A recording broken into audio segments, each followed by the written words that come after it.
Okay, just finished up that first action round for Bullfrog Goldfields, Goldfrog Bullfields, whatever. And we're going to go back to the second round.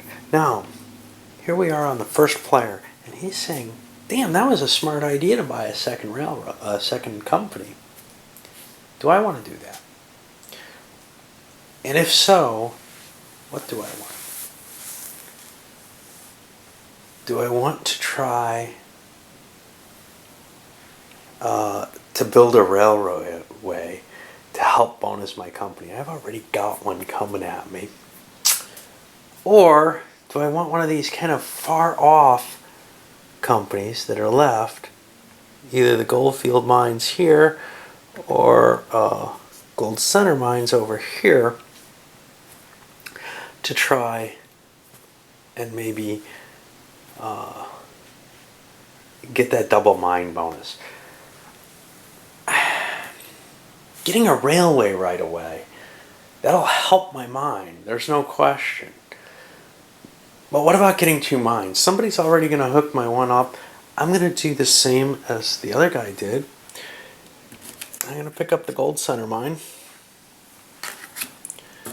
I'm going to put 10,000 on it. I just think that's a really clever idea to put all that cash on a mine, because I'll be able to be collecting income from both of these. Well, now that's two people who've taken that strategy essentially. We're on this third person here with the railite mine, which is over here. Now, he's worried that this may not be able to generate money easily. He sees the guy who bought a railroad got a pretty big bump off it. He's going to try to hook up his rail company, or the one that's closest, the Tonopah and Goldsfield. And how much money for that? Well, again, it starts in a town, so it gets that $12,000 bonus. He might as well put $13,000 in it and up it as much as possible. I don't know if I'm overexpending on these things.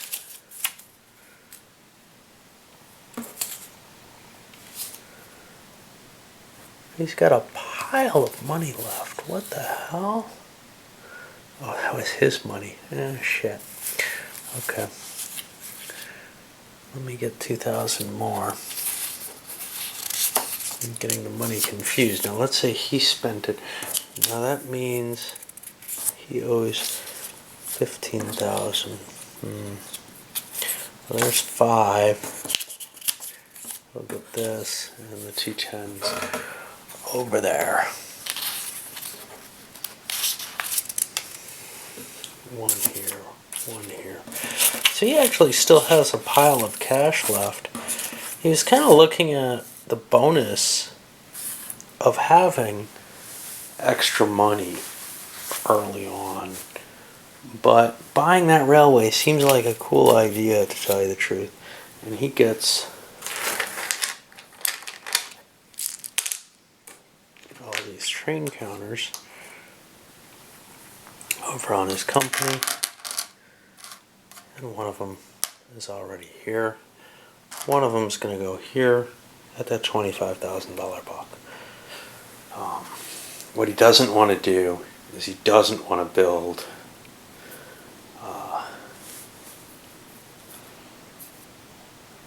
buildings, or he doesn't want to increase the value of it till he gets a building on it. But we'll see where that goes. Okay, so that's the number 2 player. We go over to the number 3. He's a railway dude. Does he want a mine? He may not be able to get a mine if he doesn't buy it now. Well, he has some cash to invest in a mine, or he could start trying to build his railway. There's only one mine left. You know, he's stuck with the thought that if he doesn't buy it, he's not going to get a mine at all. So he too is going to take a turn to build a mine. And he's only putting $10,000 in it. He thinks it's his lesser investment, but it's the last mine out there. Now we have the 3 railway companies. I don't know if people want to invest in those. That brings us to the 4th player. He's got a little bit of cash. He's got a mine. Does he want a railroad? It's kind of hard to see. He could build this one. Doesn't really. Well, he may have trouble getting hooked up if he doesn't get one. But he's going to try going with just a mine. Yes, the one guy was thinking about going with just a railroad until all the stocks started going. So, what if he does go with just a mine? Well, what's he want to do with the rest of his money? That's a good question.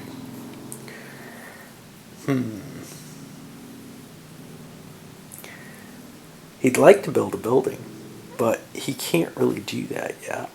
He can't get he can't drive a railway towards him. He could give a railway cash by buying shares of it, but he doesn't have that kind of money in hand. So his choice right now is really limited to increasing the value of his mine, which he'll do by hauling ore. And that gets him $2,000 from the bank for actually delivering the ore. And it increases the value of his mine by 2 on the income chart. His mine is the green one. That sounds like a good idea. He could probably do that with someone else's mine, but it doesn't make a lot of sense to do so when he's got his own. That takes us over to player 6, who used his special ability already and has shares to 2 mines. He also doesn't have a lot of cash, isn't going to be able to buy a railway with that money, not at any level. So, I think what he's going to do is he's also going to improve one of his mines. Which one? Well, he's got the black one and the purple one. The black one's going to take longer to hook up, so it's less likely to hit values early. So that's the one. Oh, I guess that's the gray one, Manhattan. I don't know. He's going to take $2,000 as well for his action. And he gets to increase that by 2. And that big 10 block, it's a good thing that it's big. It seems like that's a default choice for a lot of people. Alright. So now, that's his turn. And we go on to the 3rd round. And for there, let's see. The number 1 guy has his 2 corporations. He's got this railroad. He'd like to start developing the railroad, but he needs buildings.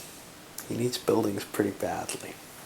He doesn't have much money anywhere on the railway on his own hand, so he's going to have to also develop the mine.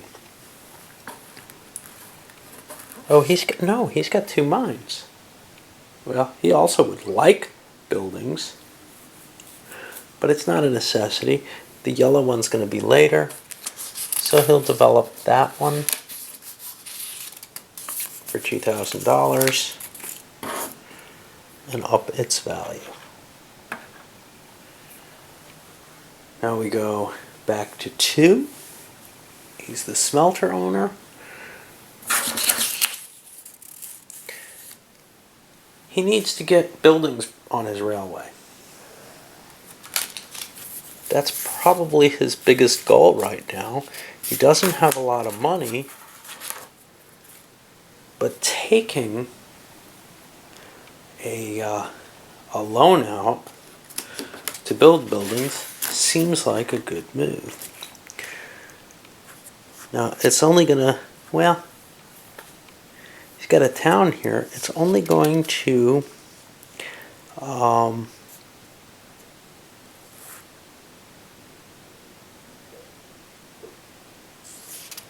cost him what, 20,000, because he's got the rail there. He doesn't have 20,000 either in his pocket or on the railroad, so he's going to have to take out a loan. How big a loan? Well, he doesn't want to pay interest on a big loan, so he'll take out a $50,000 loan on his company, and that'll get him 30,000.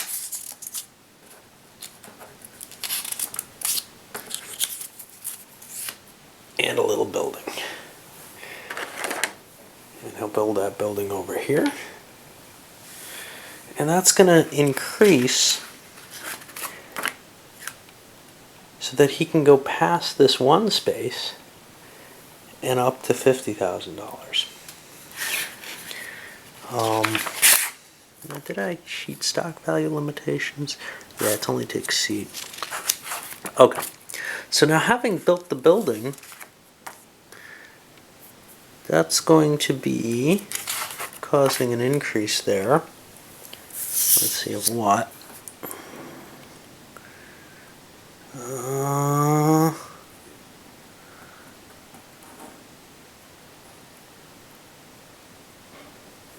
Yeah, it's listed here somewhere. Is this Boomtown is for the railway, right? No, Boomtown is if you build a building in a town site, which is what he just did.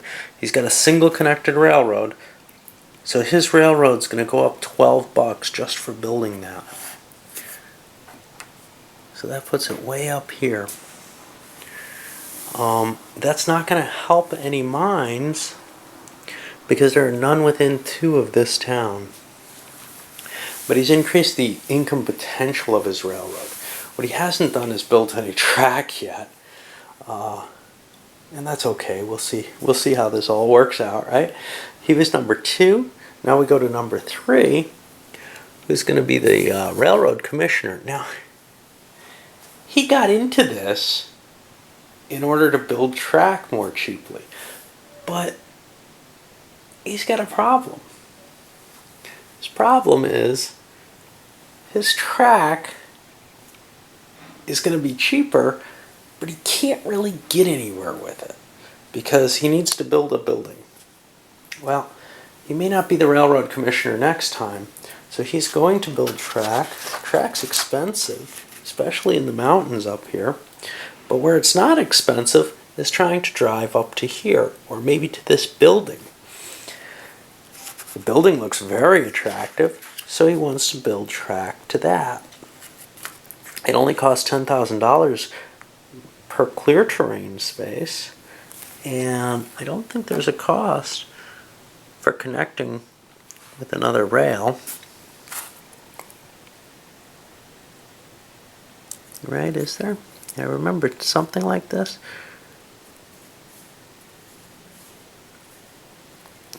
Yeah, no, there's no cost for that.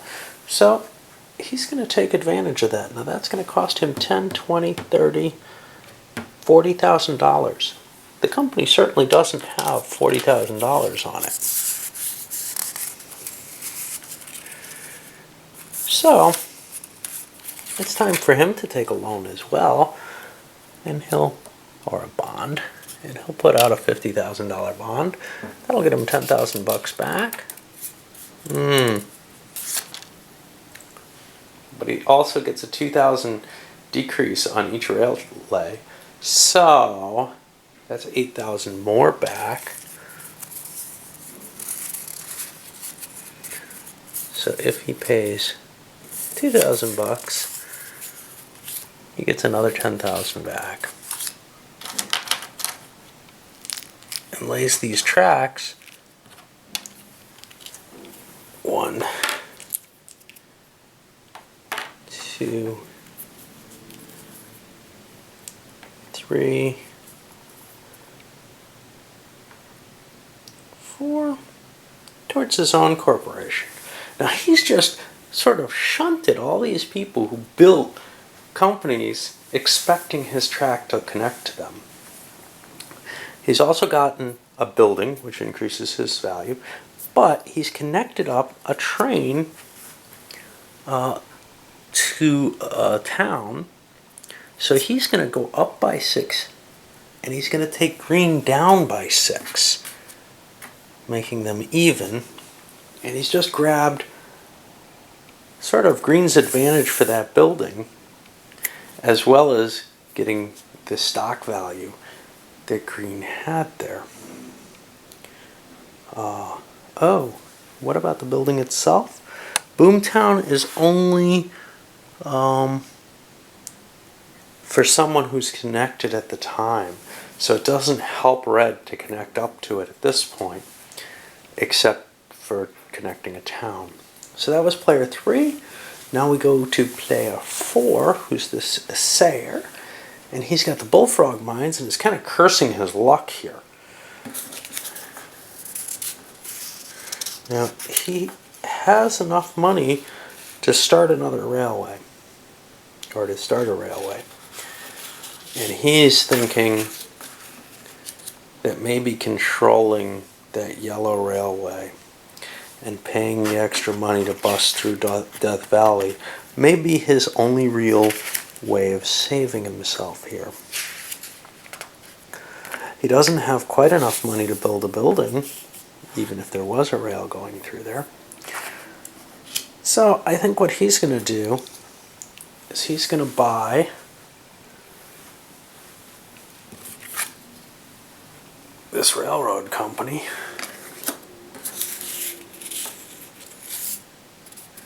He's only going to put 10,000 in it,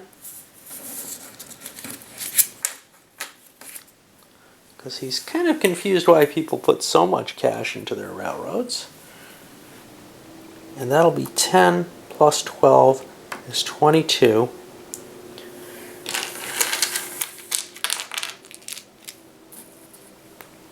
And he's built his railway there.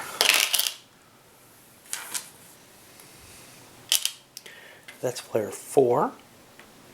And now we jump over to player 6, who gets the final position. Now he does not have a railroad, and railroads are beginning to look short at this point, with only 2 companies left. He's got 2 mines over here. He doesn't have the kind of cash to start a company, does he? He's only got $7,000. He's going to want to grab some more cash so that he can get his railway and control it. But he can do the same thing he did before and haul ore for $2,000 over on the gray company. It goes up by 2 or by 1. Did I screw up here?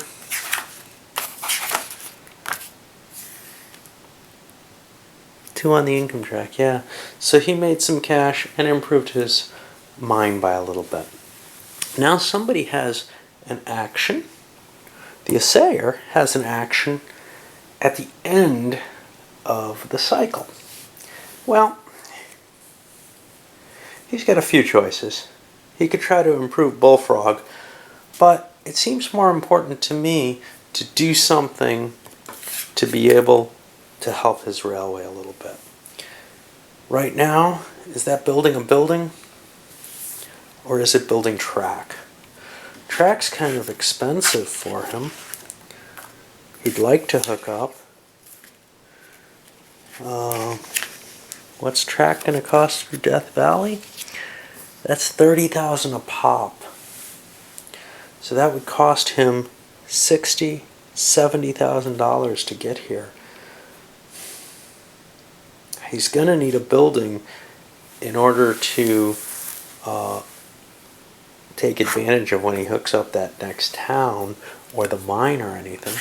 So I think building a building seems to make more sense, because all he has is $10,000. He'd have to take out a bigger loan if he took the other. So he'll make a $50,000 bond.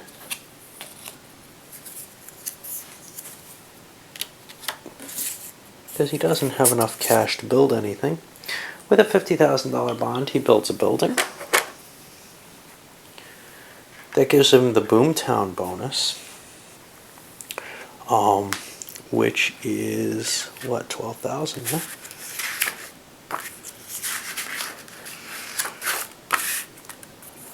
That gives him an immediate boost of 12, which he can absorb because he's got the building now. So that puts him up to 34, but he has to pay for that. That cost him $20,000. He took a $50,000 bond, so he'll get 30 back.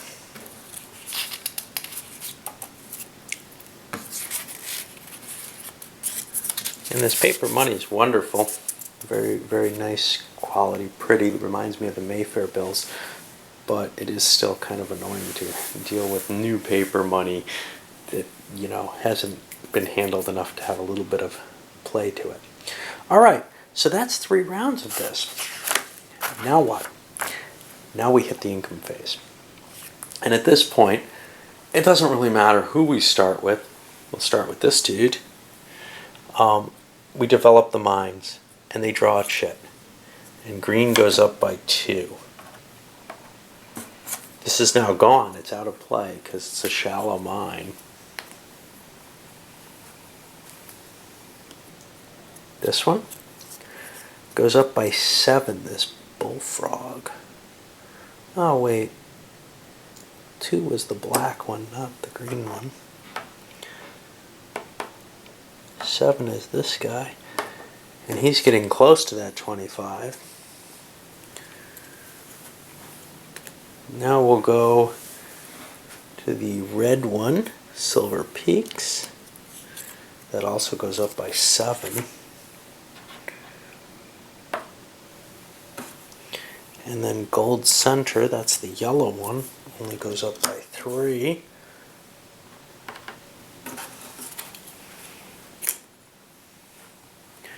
Now here Manhattan, which I think was actually the gray one. It's blue that went up by 2. I'm sorry about the confusion here, but these colors are hard to see on the charters for me. Okay, Manhattan, that goes up by 3. And then Tonopah, which will be the purple one, goes up by 5.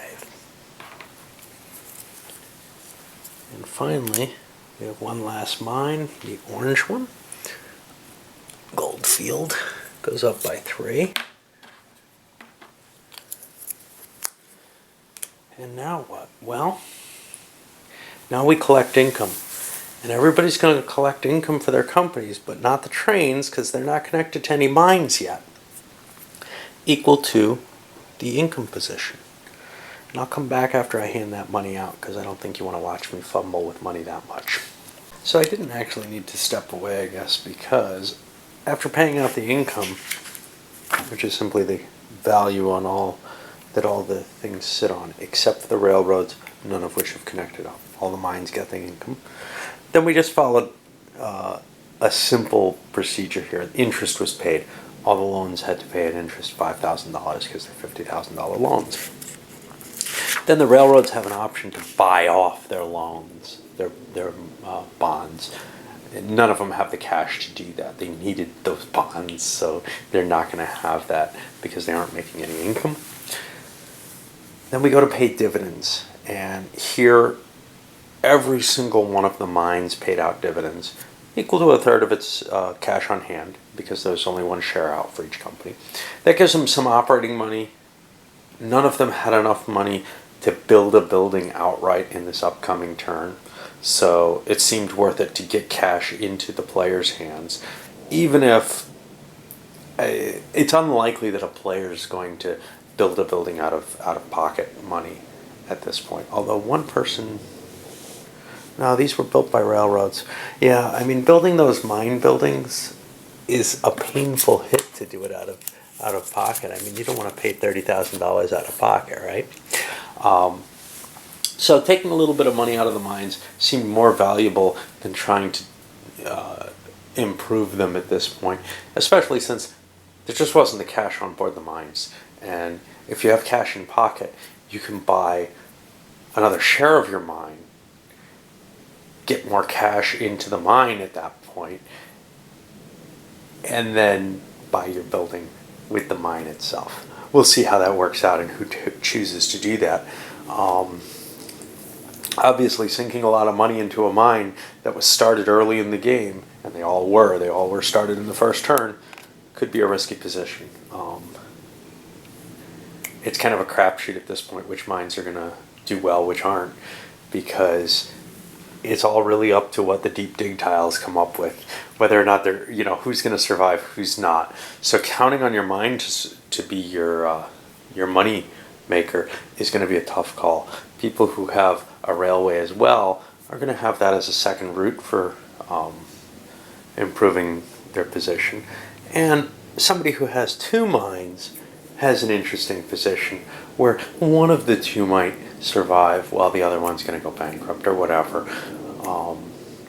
Of course, you're almost guaranteed you're not going to have the surviving mine. And it seems to me whoever has that surviving mine has a huge benefit in the game, because they're going to have a company which has a tremendous stock bonus. I don't really see a way to prevent that from just being a luck of the draw issue. We'll see how it goes. It certainly would play out differently if the mines didn't all flush out so quickly, but they definitely all came out really fast on this one. Anyway, if there were any exhausted mines, they'd be pulled out of play at this point. And now we're going to go to the next turn, where we bid, where we grab the different positions. And the prospector will choose first, and then we'll go my little counterclockwise special way around to make the other decisions. I'm going to load this one up for you because it's the end of the first turn, but I do have some definite worries that this is a game that comes down to, hey, did my mine survive? Am I the guy who got the bonus? That looks frighteningly likely to me at this point.